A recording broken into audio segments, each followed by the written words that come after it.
All right, this video is going to be, wait, there's a camera. This video is going to be on Minuet 2, and you're going to forgive my hair, and you're going to forgive my eyes because I'm tired and it's late, and I had a class early this morning. But I feel like it's important that I get this video done because you guys were so ready to be working on this stuff, and so this has to be done.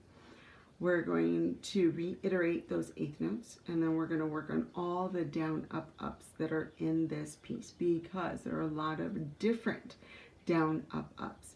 We worked on our 2-octave G major scale with a down up ups, and so that kind of prepared you for it, but now we have to work on that specific down up up. So let's review on what we've already done in our lesson, okay? And we'll do the first 4 notes. So here we go. We've talked about how we balance our B, and our third finger is going to hop back and forth on the D string and on the A string. So those notes are G, B, D, and we're going to finish with a high G, and that is an arpeggio. Fabulous. And the other thing that we discussed was that our bow is going to have to be very comfortable and smooth in its transition. Let's listen. Okay, those are the first 4 notes. Now there's 6. I'm going to introduce the next 2, but this arpeggio, the first 4 notes, is an arpeggio, and we have to create this seamless sound between the 4 notes. And what we need to do is work on the first 2. So you have to practice setting it down and going over to the next note. When you're ready, you add the 3rd note. So it's about being able to change your bow, being able to change the note, and getting all of that coordinated. Always remembering left hand first, bow second, yeah? But it's a trial and error, pardon me, getting big there. It's trial and error to make sure that the left hand does happen first and then the right hand happens next. Pardon me again. So here we go, and going all the way to there, right? And because it's an arpeggio, all of these notes in G are huge ringing tones. And as a result, your violin should be ringing at its maximum. And if it's not, then either, let's start off with, is your violin in tune? Then second, is your violin balanced? And then third, is your left hand balanced? Yeah?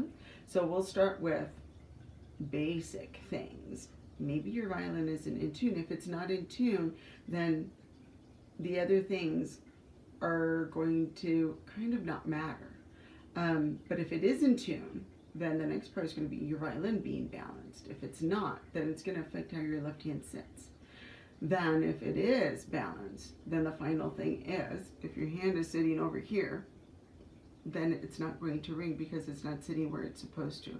So your left hand needs to be balanced in order for it to be able to travel where it needs to. Okay, now let's add the final notes. At this point, our hand is going to open for A and F sharp. 6 notes, 6/8 notes, and they are all of equal value. They're all supposed to flow together. Not a single one is going to be of a longer value than another. One may be emphasized a little bit more than another to create a feeling of a emphasis, but not because it is actually of a longer value. So here we go again, the 6/8 notes.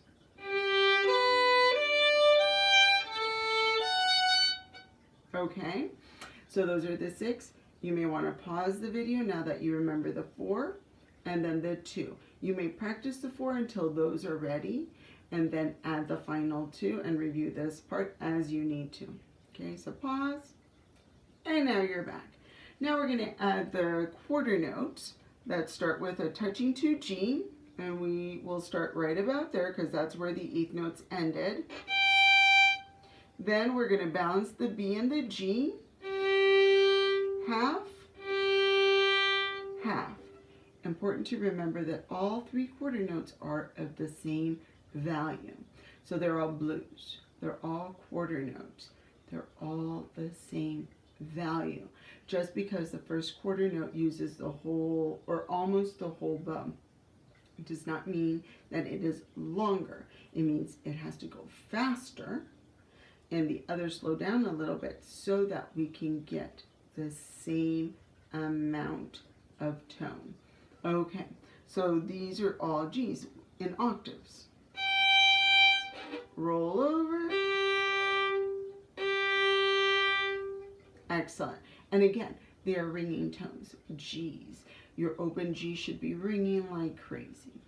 Now, that's going to happen, of course, over and over. We discussed that. We put these together.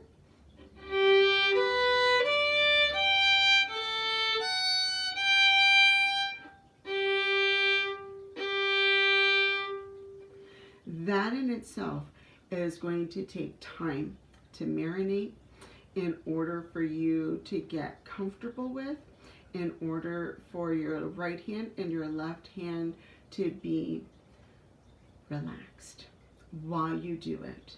We don't want part of it to be fast. Pause. Fast. Pause. Fast. Slow. Play. Fast. Slow. No.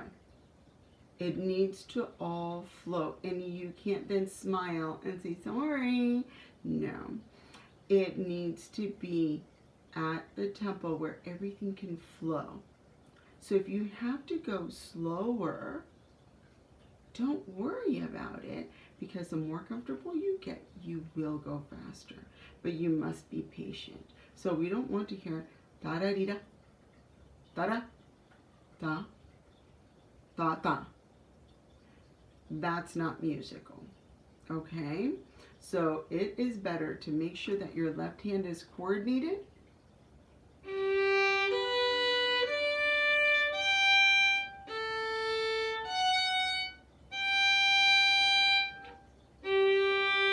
Have enough time. Give yourself enough time for your hand to open, to set, to balance when it needs to, okay? Let's see, how are we doing? All right, this will be the end of this video for this portion as review and work, and then I will do a second video of all the down, up, ups, so we don't run out of time.